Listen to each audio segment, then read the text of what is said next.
আপাতত উদ্ধার হওয়া এই ব্রিটিশ কামান রাখা হবে হাইকোর্ট সংলগ্ন নবমহাকরণ ভবনে। সেখানে পরিশুদ্ধকরণের পর তা সংরক্ষণ করা হবে।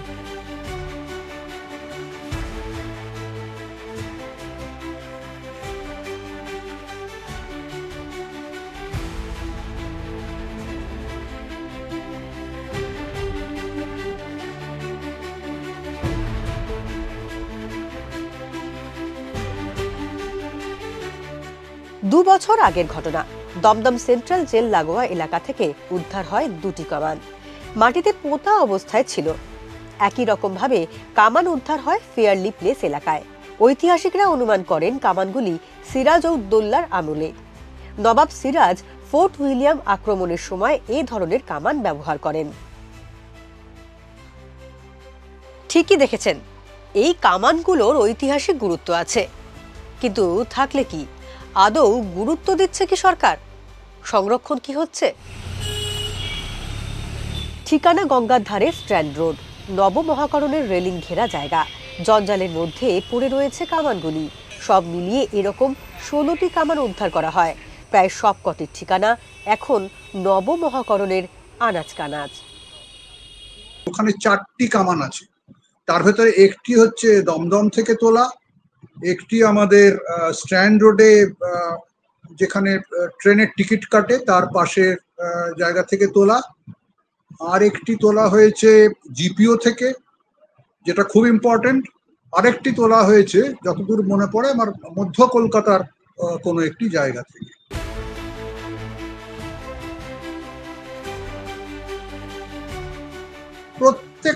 প্রত্যেকটার পেছনে তার ম্যানুফ্যাকচারিং হিস্ট্রি আছে, তার ইউজার হিস্ট্রি আছে, তার মিলিটারি হিস্ট্রি আছে, তার সময়কালের থ্রেট কনসেপশনের ব্যাপার আছে। অর্থাৎ সেই কামান কেন তখন তৈরি হলো, তাহলে সেই সময় পারিপার্শ্বিক রাজনৈতিক অবস্থা কি ছিল যে এখন কামান তৈরি করতে হলো? এটা কলকাতা কেন এলো, কলকাতার এই জায়গায় কেন এলো, নদীর ধারে কেন এলো? তাহলে কি সেই সময় নদী দিয়ে কোনো থ্রেট পারসেপশন ছিল? এইরকম বহুবিধ রিলেটেড কন্ডিশন কামানের মাধ্যমে জানা যায়, এবং কামান দেখে আপনি বুঝতে পারবেন এটা তৈরি করতে কত খরচা হয়েছিল। If it is bronze, it is very cost, very cost, because bronze is more of tin, সামান্য মোর অফ কপার। বোধহয় 13% মাত্র টিন থাকে, 77% তারও বেশি কপার থাকে। Very costly. সেটা তৈরি করতে গেলে এত টাকা খরচা কে করছে, কোন শাসক করছে, যে শাসক করছে তার অর্থনৈতিক অবস্থা আপনি জানতে পারবেন। এ বিষয়ে বিরাট আলোচনা করা যায়, এটা বড় বিষয়। আমি আপনাকে ছোট করে বললাম যে কেন আমাকে ব্যথিত করছে, কারণ এগুলি এই ধরনের এতগুলি ইতিহাসের খবর নিয়ে তারা ওখানে বসে আছে এবং কেউ তাদের দেখছে না। এটা খুবই দুঃখের।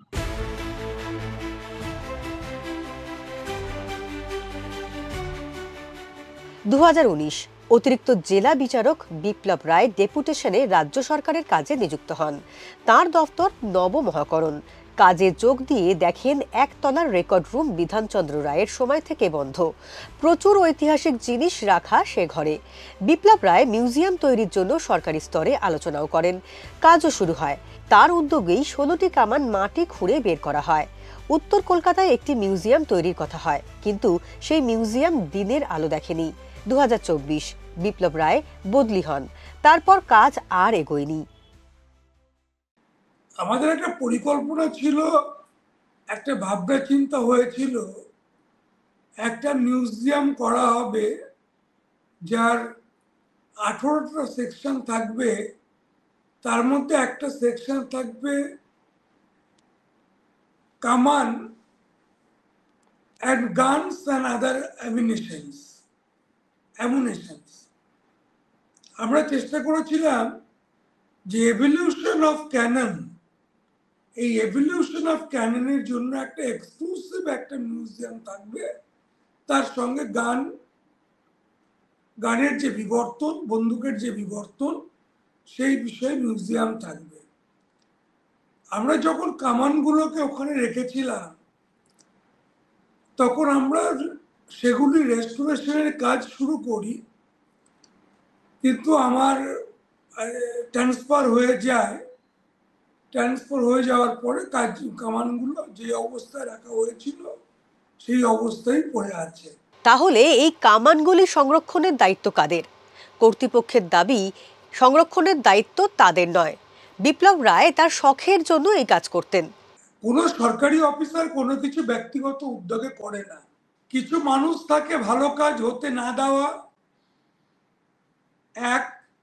দুই, কিছু মানুষ মনে করে যে এটা করে কি হবে, কিন্তু আমি মনে করি যে একটা মিউজিয়াম যদি তৈরি হয় 18টা সেকশন নিয়ে, 18টা বিভাগ নিয়ে, এবং তার যদি শ্রেণীবিন্যাস হয়, তাহলে পশ্চিমবঙ্গের গরিমা উজ্জ্বল হবে, এ বিষয়ে কোনো সন্দেহ নেই। ওখানে অ্যারাউন্ড 15টা তো কামান হবেই, কারণ চুচুড়া থেকে আনা হয়েছে, অন্যান্য জায়গা থেকে আনা হয়েছে, ডাচ কামান আছে, ভেরি ইম্পর্টেন্ট। তো এইগুলোকে যদি একটা কোনো যে কোনো একটা জায়গায়, সেটা যদি আমাদের ফিরোজ হাকিম সাহেব পৌরসভা থেকে জায়গা করে দেন যে ঠিক আছে এই পার্কের এই কোনাটা আপনাদের দিলাম, এখানে একটা 50-60 ফুট জায়গা দিলাম, এখানে একটা 10টা কামান সাজিয়ে দিন আমরা, আর আমাকে যদি বলেন যে আপনি লেভেলগুলো রেখে দিন, আমি তো ফোর্ট উইলিয়ামের সমস্ত কামানের লেভেল আমার করা, আমি নিজে করছি বসে ওখানে, আর্মি আমাকে দায়িত্ব দিয়েছে, আমি করে দেবো, অসুবিধা কি আছে? এতে টাকা পয়সাও বেশি লাগবে না। যেটা লাগে সেটা হচ্ছে আন্তরিকতা, যেটা লাগে সেটা হচ্ছে উদ্যোগ, যেটা লাগে সেটা হচ্ছে আউট অফ বক্স চিন্তাধারা। ইতিহাসের সাক্ষী বহনকারী এই কামানগুলির যত্ন কতটা প্রয়োজন জানান কমেন্টে।